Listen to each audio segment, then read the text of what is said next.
Welcome to Breaking the Narrative, a Stand With Us Canada podcast. I'm your host, Jesse Primorano, and in each episode, we'll dive into the fight against antisemitism and the delegitimization of Israel. From student leaders to community advocates, we'll explore how people are standing up and making a difference. New episodes drop every other Thursday, so let's get into this week's conversation. Welcome to the inaugural episode of Breaking the Narrative, a Stand With Us Canada podcast. My name is Jesse Primorano, and I'll be your host for each episode. Our team is so excited to get things underway. As you just heard, we'll be bringing guests each episode to share their insights and expertise about all things to do with Israel and antisemitism through a Canadian lens. The people that you love to listen to on Instagram and YouTube will be here with us, in studio in most cases, speaking specifically about issues to do with you as a Canadian. And today, our first guest, while he's not a student of ours at Stand With Us Canada, he certainly feels like a student of ours for all members of the Jewish community, as he's become the face of all the adversity that our students have faced on campus since October 7th. Shabbos Kestenbaum is a second-year master's student at Harvard University. He also happens to be the lead plaintiff alleging Harvard of pervasive and constant antisemitism. You may have heard him speak at the Republican National Convention, or even more recently at Beth Shalom Synagogue here in Toronto with Stand With Us Canada. Shabbos, thank you for joining us.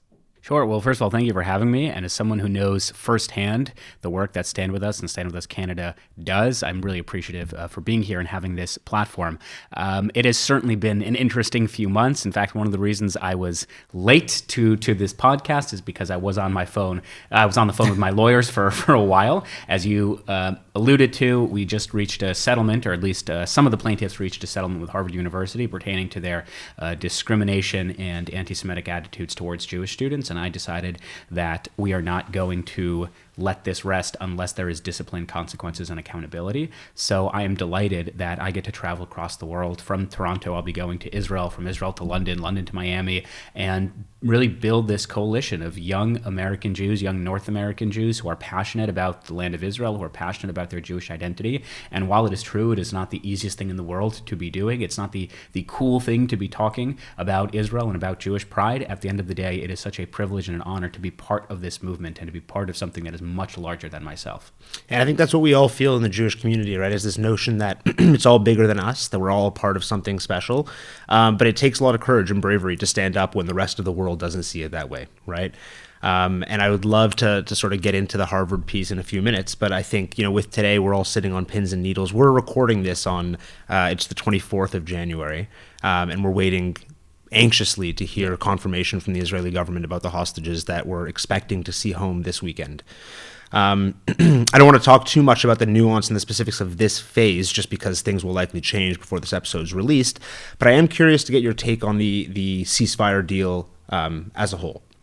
Sure. So I always say I'm hesitant to opine on Israeli politics specifically. What I can say broadly speaking is when I look at this ceasefire deal and when I consider the ins and outs and the political nuances happening behind the scenes, to me, two fundamental facts will never change, which is number one, this ceasefire deal in place will probably have Hamas in power to continue to rule Gaza in the future. It is also true, number two, that the ceasefire in place will be the only way that the hostages are returned alive. And that tension will probably always exist. To me, what is really reassuring is that the Trump administration and Mike Waltz, who's the national security advisor to President Trump, has made it clear that if Hamas reneges on any part of this deal, whether it's phase 2 or phase 3, that Israel will be given the tools to go back into Gaza and to finish the job they started. So fundamentally, the war is fought over two issues. One is the eradication of Hamas as a terrorist organization that rules and oppresses the Palestinian people. And number two, of course, is the returning of the hostages. If we can accomplish both of those things with a ceasefire deal, then great. If we can accomplish both of those things with military goals, then great.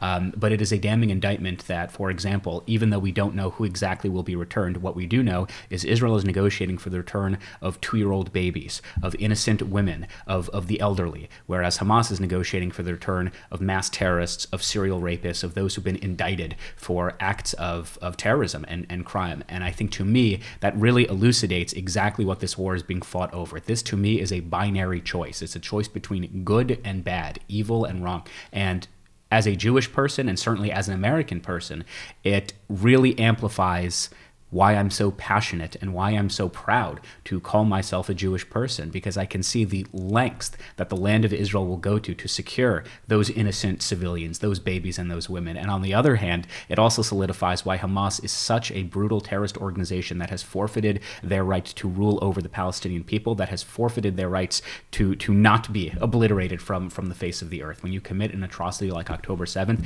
there must be accountability, and there must be a deafening response whereby Hamas will never be able to do this again. And so we're seeing that the Trump administration is starting to hold Hamas to the fire in a way that maybe they haven't before. Accountability is something we haven't seen in terms of demanding from the general public to Hamas, right? There's this notion that, these prisoner exchanges, these vast amounts of Palestinian prisoners that are being swapped for 2-year-old babies and innocent women. What is it that you think the world is missing when you talk about good versus evil? To us, it seems so black and white. What is it that the world isn't seeing, even as this ceasefire agreement unfolds? Sure. Well, first, let me validate and animate the question, because after October 7th, professors at Harvard University, in particular from the Religion and Public Life Department, they released their own statement. And the statement begins by stating, the great Palestinian poet once said, which in my opinion is a very odd way of starting the statement. And they go on to say, if you begin the story on October 7th and not the illegal displacement of the Palestinian people, if you begin the story on October 7th and not Western settler colonialism, not on settler violence, you will only get one side of the story. And obviously, October 7th is a black and white case of good and bad. There is no context. There is no historical background. There is unadulterated evil, which is what Hamas, Hezbollah, the Houthis, and Iran stands for. Why is it that you have professors at allegedly the most elite institutions of higher education in the United States? Why is it that you have students who protest for Hamas, that protest for an intifada, that call for the annihilation of the Jewish state from the river to the sea? In my opinion, I'm more of a all of the above type of guy. It's because of the corruption of higher education in the United States. We can talk about foreign funding from anti-democratic, anti-Western, anti-Semitic countries like Russia, China, Qatar, Saudi Arabia that have been funding so much of the elite institutions in America. We can talk about the fact that DEI, diversity, equity, and inclusion initiatives have really created these binary systems where you are either oppressed or oppressor. And of course, Jews have the misfortune of being mischaracterized as white. So whether it was 4 babies or 40,000 babies who were beheaded on October 7th, it really doesn't matter, because as my classmates will tell you to your face, resistance is justified when people are occupied. So we have really taken what is an obvious case of good and bad, and we have tried to provide this pseudo-context, this historical background that makes us feel better about ourselves, when in reality, there is no context, there is no rationale, there is no justification. And to me, what is remarkable is Ivy League institutions really exist in a bubble. It's only at these institutions of higher learning that we can debate whether the nails lodged in Jewish women by Hamas constitute rape or not. Whereas if you ask the average American on the street, they will condemn Hamas, they will condemn terrorism, they will stand with Western civilization. It's only in these institutions that have been so corrupted in such blatant and obvious ways that you start to compartmentalize what's happening. And that, to me, is a damning indictment on the state of higher education. So let's talk about those institutions of higher learning. Education in America and around the world has shifted in a certain direction on the political spectrum that has allowed for these types of conversations not just to take place, but to be considered fruitful in our society. We'll go back a few minutes. We were talking about, Donald Trump and his position on the situation in Israel, but he's also made his position on the situation on American campuses clear. And he said that if, for non-Americans who support Hamas, Hezbollah, the Houthis openly, and specifically mentioning on university campuses, that he would be deporting them, case in point. What do you make of that? And do you think that that threat is enough for these activists that we see on campus to change? So yes and no. I remember when I gave my speech at the Republican National Convention, I was very clear. I said I support President Trump's policies to expel foreign students who violate American law. And the Harvard Crimson, which is the Harvard student newspaper, it's actually America's longest lasting student newspaper. They made a headline the next day saying that Kestenbaum supports plan to deport pro-Palestine protesters, which of course is not true, and that's not at all what I said in a barely 4-minute speech. What I did say is that foreign students who violate the terms of their foreign visa should be deported. That should not be controversial. That is not bigoted. That is not Islamophobic. That's actually American law. It's been American law for more than 50 years. The problem is under the current Department of Justice, under the FBI, we don't enforce American law. So I studied in Israel for 3 years. I studied in the yeshiva in the old city of Jerusalem. One of the conditions of being on an Israeli foreign visa was if I violated Israeli law, I would be deported back to the United States. That is not because of my race or ethnicity or religion or political beliefs. That is simply a no-brainer when you are a guest in a host country. And the same rule should be applied as standard in the United States. If you are given the luxury, the privilege of being granted a foreign visa to study at an American university and you violate American law, you are getting hauled back to your country that night. And I'll tell you something remarkable. So Sally Kornblue is the intellectually challenged president of MIT. She's a testament to the stupidity of Ivy League universities. And she was asked point blank, she said, look, you have foreign students at MIT right now who have been caught on video physically assaulting Jewish students, blocking accesses to libraries or dorms or classrooms. Why is it that those foreign students have not been expelled? And Sally Kornblue, I'm not surprised that she thought this because, again, she is remarkably stupid, but I'm shocked that she said this out loud. She said, well, we can't expel these students because if we were to expel them, they would lose their foreign visa status and then be deported back, so we have to keep them on campus. That is a shocking admission and a reflection of the reality that Jewish students and American students have to face on our college campuses today. So in terms of if that will be enough, no, it will not be enough. It's a good first step, and I'm very glad that the Trump administration has already signed an executive order to make sure the Department of Justice and the Department of Education makes that a priority, but it's not enough. Other things that we need, which I'm incredibly optimistic that the Trump administration will pursue, and I will work in a personal capacity or really any capacity to make sure the Trump administration does this, is a university endowment. Many of them are worth more than certain countries. So Harvard's endowment is $50 billion, which is more than the GDPs of most countries in Southeast Asia. Those university endowments must be taxed. Currently, teachers, secretaries pay more as a percentage of their income in taxes than Harvard University does on their endowments. And Harvard, Columbia, Penn, NYU, they have clearly betrayed the trust of the American taxpayer. They've clearly betrayed the trust of the American people. Those endowments must be taxed. We must use the power of the federal government to reform these institutions of higher learning. And another thing that I'm incredibly optimistic and excited about is the federal government withholding federal funds given to these anti-Semitic elitist/expensive institutions. So the Ivy Leagues alone, they receive billions of dollars in federal subsidies annually. That is not enshrined in the Constitution. That is not part of the Bill of Rights. That is a privilege. And again, it is a privilege that Ivy League institutions have so obviously taken advantage of. These are institutions that are not just anti-Semitic, but they're anti-American. They teach their students as part of the curriculum, as part of the narrative of political indoctrination, to hate the United States. The Columbia University Apartheid Divestment Coalition, for example, have clearly stated openly and explicitly, you could go on their Instagram page right now and it's there, that their sole goal is, quote, the eradication of Western civilization. So why is it that the American people are subsidizing this crap? And I think all of those things coupled together, the deportation of foreign students, the taxation of endowments, the withholding of federal funds, the cracking down of DEI on public universities, coupled together will make consecrated differences and structural reforms that not just Jewish students deserve and need, but the American people deserve and need.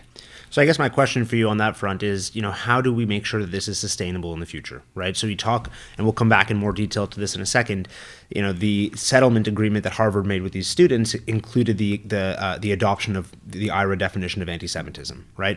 How many institutions through time have we seen adopt the IRA definition of anti-Semitism and not enforce the IRA definition of anti-Semitism? All these things, specifically you mentioned DEI, right?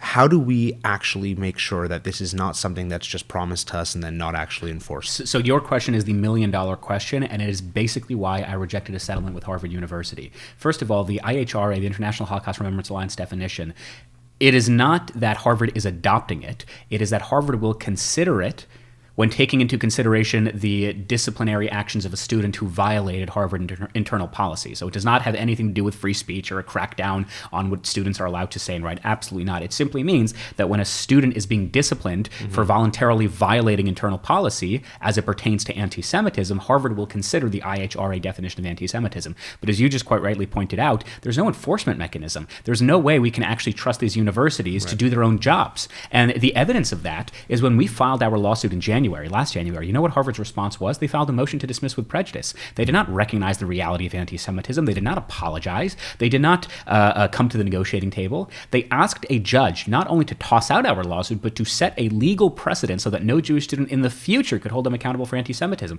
When we filed an amended complaint in June, Harvard did the exact same thing. They asked a judge twice to toss out our lawsuit. And the judge, Judge Richard Stearns of the Federal District Court of Massachusetts, he wrote a 25-page scathing ruling, writing in part, quote, "The facts as pledged show Harvard failed its Jewish students." The only reason we got this settlement is because Harvard lost its double motions to dismiss in court. It's because we embarrassed them so much, not just in the court of law, but in the court of public opinion.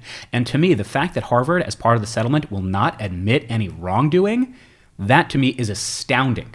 And by the way, I don't know if I'm allowed to say it, but I'll say it anyways. The plaintiffs know that Harvard did wrongdoing, and they hate the fact that they had to accept a settlement that said Harvard accepts no liability, no wrongdoing. But they felt this was the best we can do. Of course Harvard did wrong. That's why we freaking sued them to begin with. And I will not accept any settlement that does not have an enforcement mechanism, that does not discipline, punish, and hold these anti-Semites accountable. I'll give you one quick example. There was a Harvard employee who vandalized all of my hostage posters, writing on Kfir Bibas, his head is still on, where's the evidence, writing on Noah Argamani that Jews are best friends with Jeffrey Epstein. He then challenged me to debate him in an underpass as to whether Jews orchestrated 9/11. He then posted a video of him waving a machete with a picture of my face saying he wanted to fight. He's coming after me. He's coming for more than blood. He's going to bring down the Zionist mafia. I sent dozens of phone calls and emails to Harvard University, to the president, to DEI, to senior faculty, to admin. To this day, Harvard has not once responded to any of my phone calls or emails. So for Harvard to get off scot-free and admit no wrongdoing without first going through depositions so they can testify under oath in front of a jury and in front of the American people why it is they ignored all of the complaints of Jewish students, for us not to even get discovery so we can discover the private correspondence and the emails and the text messages that these Harvard anti-Semites were sending each other, then I will simply not accept that. And we are going to trial. We are going to expose how deep the moral rot goes. It's incredible. I think that, like we've talked about off the top of the show, the bravery that it takes to confront these issues in the first place is commendable. But I think there comes a point when it's, feels like you're banging your head against a brick wall and saying, how much further can I take this without seeing results? You're seeing results. You're seeing change along the way en route to the big change. And I'm sure we can't talk about, the goings on. I'm sure you're in the middle of legal proceedings and we can't get into that. But when you talk about these depositions and holding people's feet to the fire, what's the end goal? What are you really trying to achieve? And it's not replacing the people that are in these positions. How do you see that permanent change being affected? Sure. So I always say that we in this country, I shouldn't say in this country because we're in Canada. We in the United States. In this continent. In this continent. It's true of Canada too. We in North America, let's include Mexico. We in North America have a crisis of accountability, whether it's the southern border, whether it's the subways of New York, or whether it's our college campuses. Lawbreakers, people who violate policies and rules, they are immune from accountability and prosecution. We have incentivized criminality by not prosecuting people. And to me, as I said earlier, fundamentally, Harvard cannot treat any other student, Jewish, non-Jewish, black, white, it doesn't matter, any student the way they treated me and the other plaintiffs. And the only way that will be possible is if we punish Harvard so severely. We have consequences and discipline and accountability that are so far-reaching that it would never even be conceivable for Harvard University to treat students in the way they treated us this past 2 years. That is why I'm going to insist on a trial. So in terms of what are we seeking for, fundamentally, it's for the equal protection of all students. Our lawsuit is not just about Jewish students. As I said on the first day we filed it more than a year ago, this is a victory and a voice for all those who've been on the receiving end of bigotry, of oppression, of discrimination. That's number one.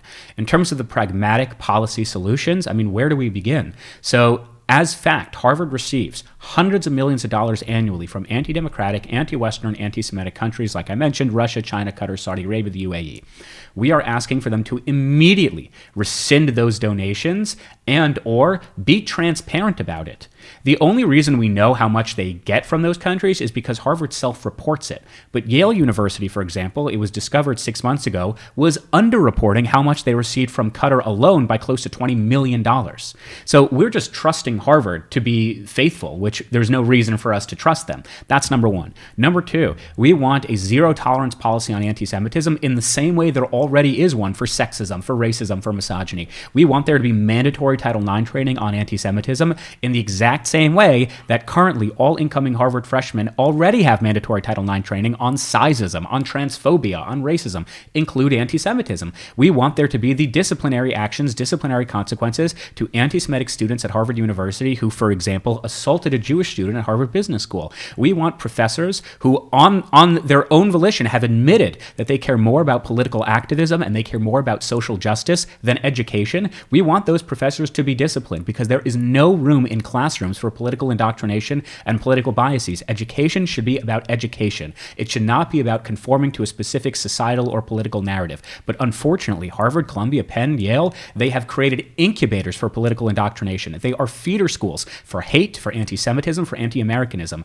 And that's why, to me, regardless of our lawsuit, it is a very, very good thing that the American people have repudiated the Ivy League values. The election of Donald Trump in November sends a clear signal that they are sick and tired of the moral bankruptcy, of the intellectual hypocrisy, and they are voting with their feet, they're voting with their money, they're voting with their kids, because they are not going to Harvard and Columbia and Penn anymore. In fact, Harvard in the last year has had a 17% drop in early applications, a 5% drop in applications overall, hundreds of millions of dollars in donations being withheld. They're on the cold open of Saturday Night Live, and the American people are going to institutions that value education, like what Barry Weiss is doing at the University of Austin, like Vanderbilt University, like the University of Chicago, like University of Maryland. There are really good institutions of higher learning in the United States, and they are not called Harvard, Columbia, or Penn. Absolutely. And so do you feel, as an American who you're traveling the country, you're meeting with, Americans of various communities every day, do you feel like those that straddle the fence, election to election, from the left to the right, depending on the candidate, do you feel like they're being pushed further towards the right by everything they've seen in the Absolutely. And I'm sort of example A for that. I registered to vote as a Democrat the day I turned 18. I was a volunteer for the Jamal Bowman campaign. I voted for Bernie Sanders twice. I was at the 2016 Democratic Convention as a Bernie Sanders supporter.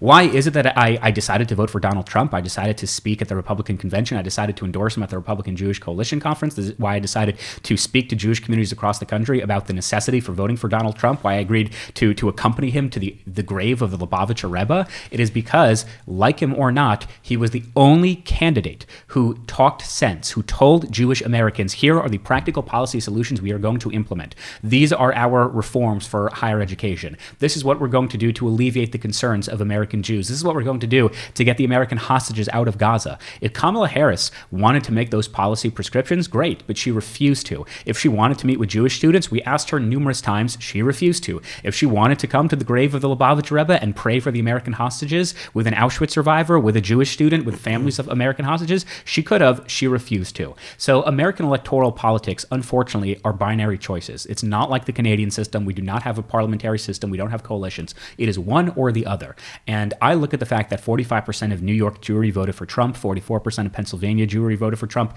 41% of Ohio Jewry voted for Donald Trump. I look at that as a very, very good thing. Because even if you do not like Donald Trump, the fact of the matter is the American Jewish community have clearly stated that we are an electoral force to be reckoned with. You cannot simply take us for granted anymore. If the Democratic Party wants to win elections, they better start speaking to the Jewish community and they better start making concessions. In the same way that the Democratic Party makes concessions and makes time for the African American community, for the LGBTQ plus community, for unions, do not treat Jews differently. Treat us just the same as you would with any constituency. And if you don't, if you won't, that is your prerogative, but you will not win elections. I think you mentioned this earlier, and I'll go back to it again. The values that we stand for are American values. They're Canadian values. And I think that a lot of the erosion of what we've seen on our campuses and in our streets, forget the Jewish community, but even the everyday North American, we'll say, is getting tired of watching their values get trampled on and not seeing their government stand up for it. And I think when you look at Joe Biden, you see a historical track record of voting in support of Israel, of being a Zionist, an outward Zionist, and things are obviously changing. And I think when we look at the Democratic Party, when we see people at the DNC, people in Columbia University, in the streets of New York, it's terrifying for me, to be honest with you, with the vocal minority that I see that represents sort of the left in today's world. Having said that, I also see, really strong Zionists, young men and women that are real staunch Zionists that are still embedded within the DNC.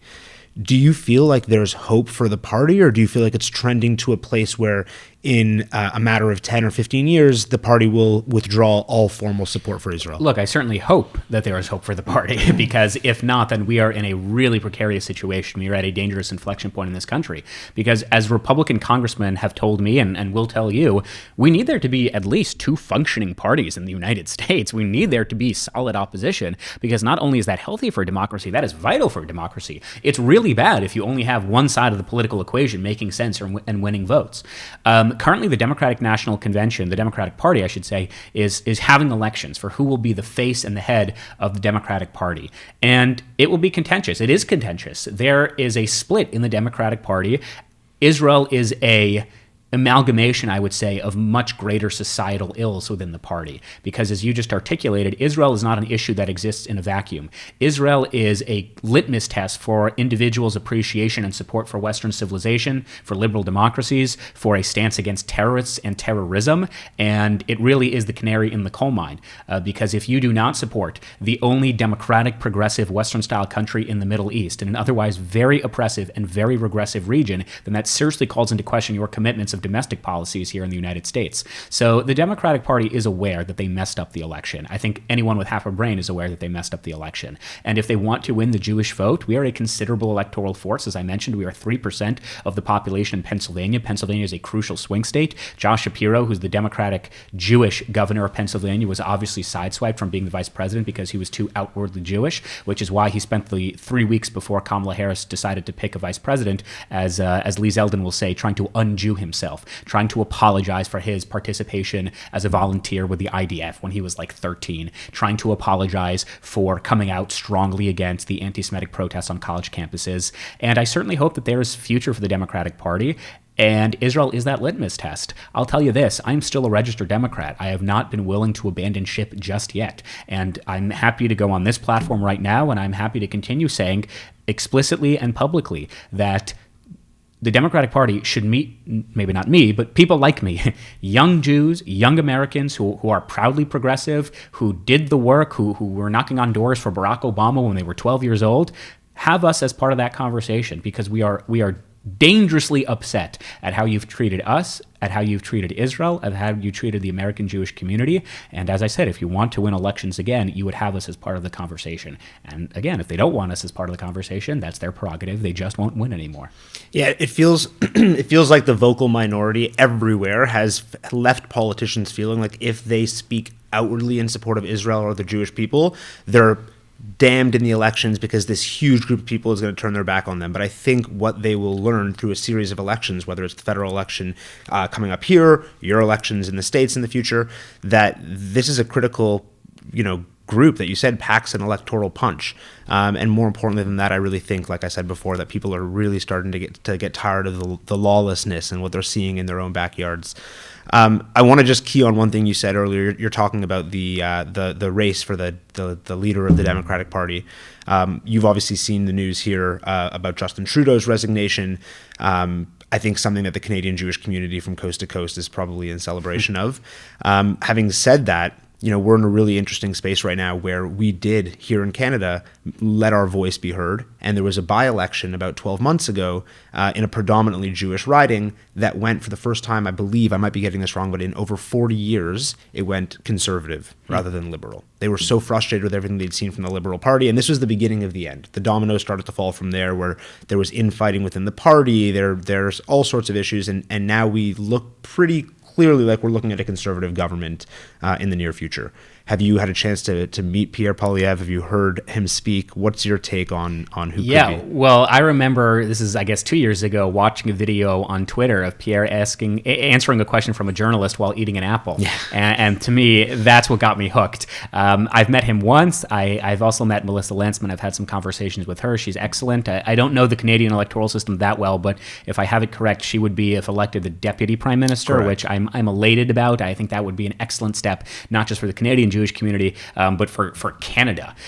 To me, even though I supported Donald Trump, it is very obvious that he belittled and humiliated and embarrassed your prime minister, calling him the governor, calling him the head of the 51st state of America, and then he gets Justin Trudeau to go on his hands and knees and come to Mar-a-Lago for a dinner. So Justin Trudeau is someone who is dangerously unqualified for the position, who someone with a shockingly low IQ. How he got elected to begin with 8 years ago will be studied in Canadian history for decades to come, but I am elated that the Canadian Jewish community and Canadians broadly speaking are saying we are putting aside our political ideologies, our partisan bickering for the greater good of our country, and that is getting Justin Trudeau the hell out of office, and that is making sure that people like Pierre and Melissa Lantzman are in. These are people who talk about common sense. These are people who talk about bringing together Canadians from all sorts of stripes and backgrounds, and yeah, they're proud to be Canadian. They're proud to defend Western civilization. They do not apologize for their heritage. They do not apologize for their identity, and it is that type of strong leadership of being unabashedly pro-Canadian, pro-West,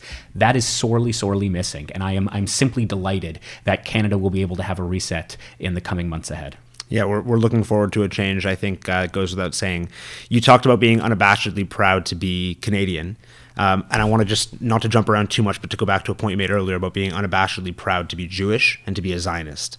You mentioned Mr. Shapiro sort of spending time un-Jewing himself in advance of the vice presidential nomination. And unfortunately, I mean, from my perspective, a big part of how we got here today is the desire post World War II, post Holocaust, by many Jewish families to sort of un-Jew themselves for the sake of not putting themselves in the spotlight and putting themselves at risk. Through all of this, I mean, do you have a message? Do you have thoughts? Do you have anything that we can sort of get out to those that are maybe too afraid right now to speak up in support of Israel, that are sitting at home knowing what they believe in their hearts, but too afraid to tell their colleague at work? Sure. Ironically, it comes from a very unlikely source, and that is former Transportation Secretary Pete Buttigieg. Pete Buttigieg ran for president in 2020, and for a couple of weeks, it looked like he was the front runner. He was certainly beating Biden and Amy Klobuchar in the polls. Mm-hmm. And he was asked at one point during a Fox News town hall. He was one of the very few Democratic candidates to go on Fox News. He said, he was asked, your policies really seem to be far left. It really seems to be more in line with socialist countries in South America. How do you respond to these accusations? And he said something phenomenal. And in my mind, I'm not sure why this did not get more traction, but it actually solidifies why I talk about my Jewish identity. And he basically said rather succinctly, I don't even think he thought it was that deep. He said, look, the conservatives, the far right, they are going to call me a socialist regardless of what I do, regardless of the policies I implement. No matter what they are, they will always call me a far left socialist. So I might as well just enact policies that I think are for the betterment of the country and not worry about what I will be labeled. And anti-Semites will literally always hate me, and they will always hate you, and there's nothing we can say, and there's nothing we can do about it. And I'm kind of okay with that. People can think we have horns, people can think we control the banks, go for it. They are going to not like us regardless, so we might as well do what makes us happy, what makes us proud, and what makes us a successful people. Double down on your Jewish identity. They're going to call you names, they're going to make fun of you, they're going to not like you regardless. Do not allow your narrative to be defined by other people. Do not allow your behavior, your actions, your mentality to be defined by our ideological adversaries. I am so proud to be able to stand up to for a 3,000-year-old story, a story that is tragic, but is also beautiful and miraculous. I'm so proud to stand up for Western civilization, to stand up for the only democracy in the Middle East. And if people want to call me a Zionist crybaby, if people want to call me a baby killer, if people want to send death threats to me and throw rocks through my window, all of those things which have happened, then go for it. But honestly, it's a badge of honor. If these people don't like me, I'm clearly doing the right thing. If people who spend all of their time on social media creating photoshopped images of me in a gas chamber in Auschwitz, then good. I'm glad they don't like me. And if anything, I would be a little bothered if they did like me. These are not people that I ever want to conceive of myself as being ideologically similar to. And as it pertains to young American Jews, young Canadian Jews, be proud of your Jewish identity. You have quite literally nothing to apologize for. You are not the ones who are drawing swastikas outside of the Muslim Student Association building on campus. You are not the ones calling for the ethnic genocide of other minority students. You are not the ones telling black students or Muslim students that they can or can't use the library that day. You are a Jewish person, you are an American person, you have just as much rights as anyone else, and do not be ashamed or intimidated or embarrassed to admit that. And I'll close that soliloquy, I guess, by just stating one anecdote, which I think I've shared this before with you, and that is when I spoke at the Republican convention, the morning of my speech, I had what's called a walkthrough, and the stage manager told me, this is what your hair and makeup's going to look like, this is the teleprompter you're going to use, that's the stage you're going to stand on, do you have any questions? And as you can tell by how I'm dressed, I don't care about the hair and makeup. I did not care what was on the teleprompter because I knew I was going to ad-lib a lot of my speech anyway. I didn't care. I did not have any questions, and after 2 hours of doing this walkthrough, I turn around to leave, I open the door to the car, and something in my psyche kind of just stops, and I turn back around and I say, Eric, that's the name of the stage manager, I actually do have one question. Can you promise me when I give this speech later tonight in front of 30,000 people in the arena, in front of former President Trump, in front of millions of Americans watching on TV, can you promise me when I give that speech that the camera that is televising my speech will be able to clearly see that I'm wearing a kippah? It was the only question I asked. It was the only thing I cared about, because I have two friends at Harvard who, in response to October 7th, have taken off their kippahs, have tucked in their Star of David necklace. I can show you a list in my phone of hundreds of Jewish students across North America who have done and told me that they are doing the exact same thing. And I thought to myself, irrespective of the substance of my speech, regardless of the words coming out of my mouth, the only thing I cared about was that those two friends and the hundreds I made along the way would be able to clearly see in the 21st century young North American Jewry can and should and must be wearing their Jewish pride as loudly and publicly and confidently as ever before, and do not care to any degree what others may think of you, how others conceive of you, how others will treat you because of that, because you have done nothing wrong. You are a proud American, a proud Canadian, a proud Jewish person with nothing to apologize for. Wow. That was immensely powerful. Really, really articulate and well said. The kippah, I feel like, to me, is the equivalent of, we had students last year when they were tearing hostage posters down around campus, they were going and holding the posters up in their hands instead. Wow. Right? On my person, on my body. What are you going to do about that?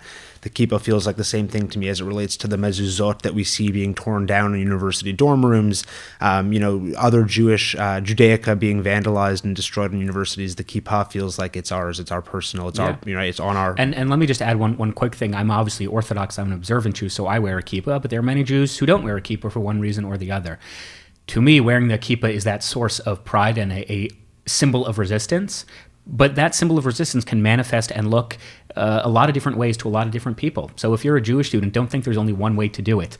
If wearing a Star of David does it, if putting up a hostage posters is simply going to class where you'll be facing a hostile environment, if that's what does it for you, then do it. There's no one way of being an activist. There's no one way of responding against hate. As long as you feel comfortable, as long as you feel secure and proud of your actions and your behavior, that's what counts. For me, it's a kippah, but for others, it can be other things. And I think also this notion that the kippah, it's for you, but it's also for everybody else, right? It's also for the Jews to see, like, that's another Jewish person. I was on vacation. We were at on a cruise, and every other person I saw looked down at my chest, saw my Magen David, and said, "Hey, how are you? Nice to see you." Right? It was since October 7th, more than ever, Jews have this longing to be together, to identify, say, "Hey, I'm with you. I'm Jewish too. I'm Yisrael Chai," whatever it might be.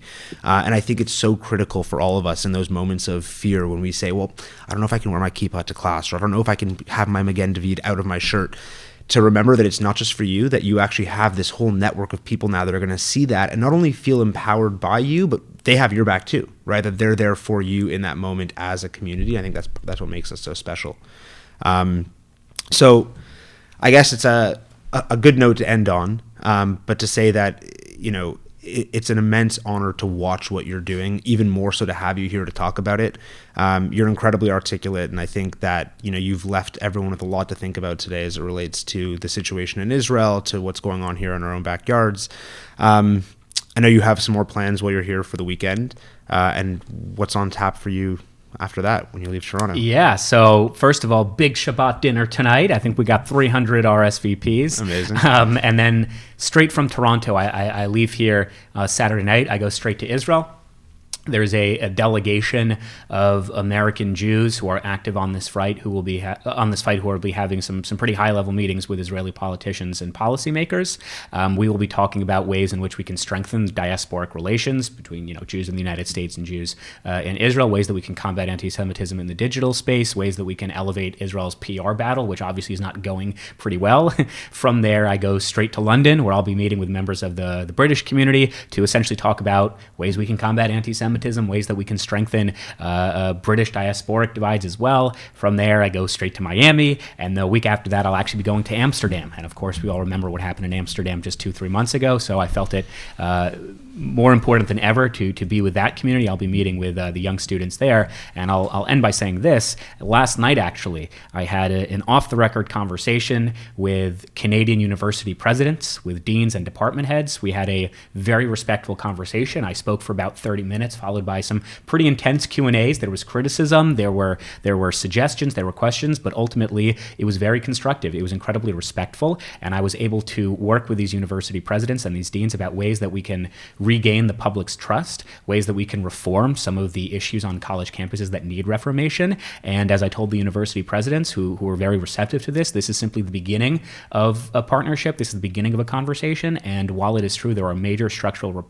problems at many institutions of higher learning, I feel a lot more optimistic after having this meeting last night, a lot more optimistic about the future of Canadian Jewry, and the fact that we have organizations like StandWithUs that are on the front lines with and for Jewish students that are elevating and amplifying their fight and their role. I am I'm dangerously optimistic, let's say. So I think the best is yet to come. You touched on the progress that's been made, and you touched on the fact that you had a meeting with these university presidents and deans who were fairly receptive, despite some criticism and some question, which is, I think, very fair and part of open dialogue and conversation.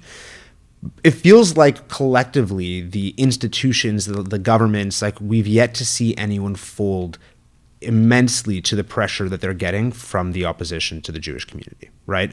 Despite the fact that the day-to-day goings on at these schools may not be even close to where it should be in terms of maintaining Jewish and pro-Israel student safety and security, the institutions themselves haven't folded. And so what I mean by that is that we're not seeing schools en masse that are adopting BDS referendums, that are actually divesting from Israel.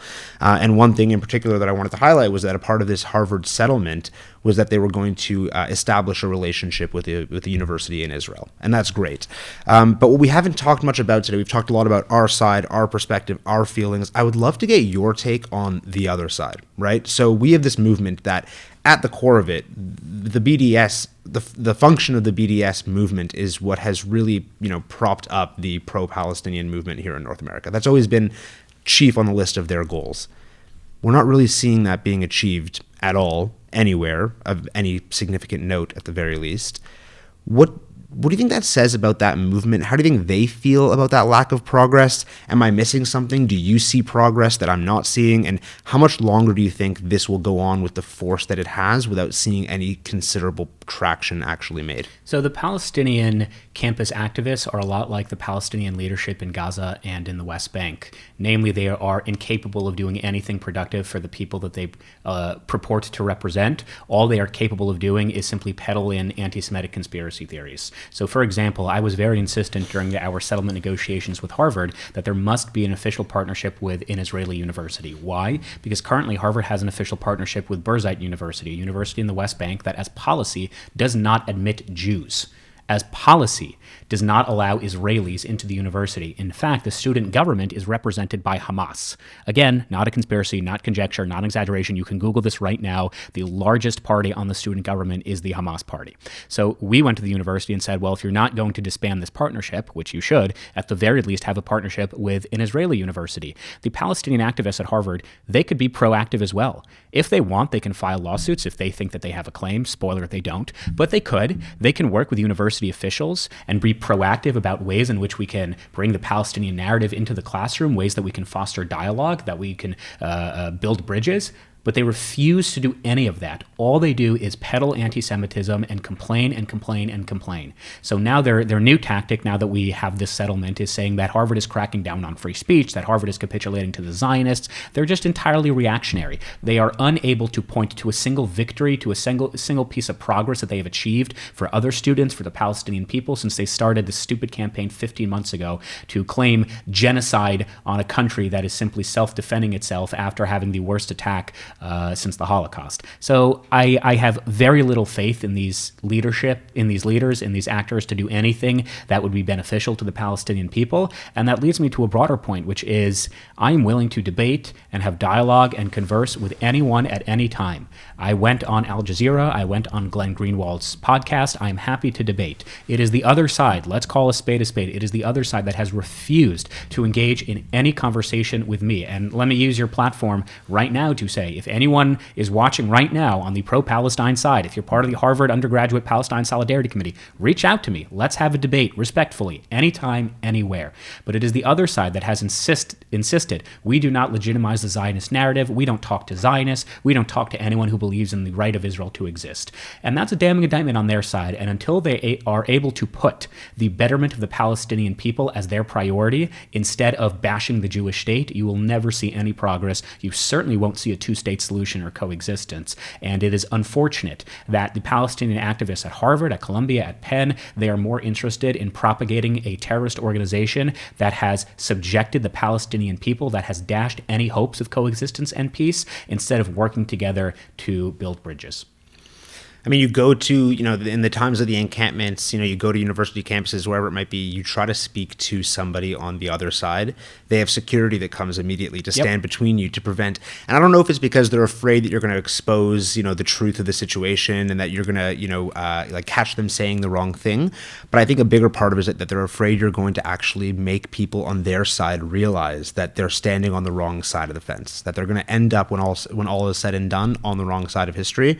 And that's the scariest part, is that people don't see that the one side who's not willing to have a conversation is not looking to make any progress. You can't make progress without dialogue. Absolutely. And I would say this, I have never been less impressed by a group of ideas and less impressed by a group of people than the pro-Palestine campus activists, because these are individuals who refuse to condemn terrorist organizations like Hamas, Hezbollah, the Houthis. These are individuals that refuse to stamp out anti-Semitism from their own delegation, that have refused to engage in any type of meaningful dialogue or discourse. And I would actually say, I'm probably more pro-Palestinian than they are, because I believe 100%. In a two-state solution coexistence. Therefore, I think we should eradicate Hamas from the face of the earth. I think the Palestinian people should live in harmony, deserve free movement, the freedom of expression, and my solution is to kill the terrorists who are preventing that from happening. Their solution is to annihilate the Jewish state from the river to the sea. I honestly think, if public opinion polling is to be believed, that there is more support for Hamas on Harvard University than there actually is in Gaza anymore. That is a scary and damning indictment on the state of campus activism. And it's an indictment it's the reality of the situation that we have people here in North America that are calling for actions and things that are not actually in the best interests of the Palestinian people, right? That every day we have people here that are commenting on an issue that they know nothing about, that they've never seen with their own two eyes, that they've never met somebody that's actually living through it. And like you said, if you're pro-Palestinian, you're anti-Hamas. There's really only one way to look at it, right? Is that there's a group of people who are subjugating them to awful, living conditions that are really responsible for so much of the plight of what's gone on there. And ultimately, at the end of the day, these people here in North America that are celebrating Hamas, they're celebrating now, the Iranian regime, right? It wasn't, thank goodness it didn't make its way to Canada, but last year in American university classrooms, they were chanting, "Hands off Iran." How did we get to a place, and then I know you have to go, how did we get to a place where everyday Americans are sympathizing with the Iranian regime? Because they have no perception of the reality of what it means to be an Iranian living under the Iranian regime. They have no perception of what it means to be a Gazan living under Hamas, or a Lebanese individual living under Hezbollah, which is why at Harvard University, not only were they chanting that, at one point they were chanting, "If Iran doesn't get it, shut it down," which to me still remains completely unclear what they mean by that. I'm not sure what Iran is getting, and I'm not sure what exactly we're shutting down. But point being, these are students who live in absolute privilege, who are at some of the best universities, or what once were the best universities in the world, and they need to find a struggle. They need to find solidarity with another class so they can feel a sense of meaning. They can feel a sense of purpose or belonging. And for whatever reason, they decided to side with the most oppressive, the most terrorist-affiliated, the most regressive regions and peoples in the entire planet. Yeah. Shabbos, we could talk all day. I could keep picking your brain. I have 1,000,001 questions for you, but I know because you've got somewhere to run to, and I want to make sure you're not too late. But really, thank you so much for being here. My one hope for this conversation is that somebody hears it from either side of the coin, right? That a Jewish person hears this and says, you know what, I'll throw a kippah on this weekend, even just for Shabbat. Or maybe that someone else from the other side wants to have a conversation with you or with somebody else to build some bridges. But either way, thank you very much. Thank you. I appreciate it. Pleasure to have you. Thank you.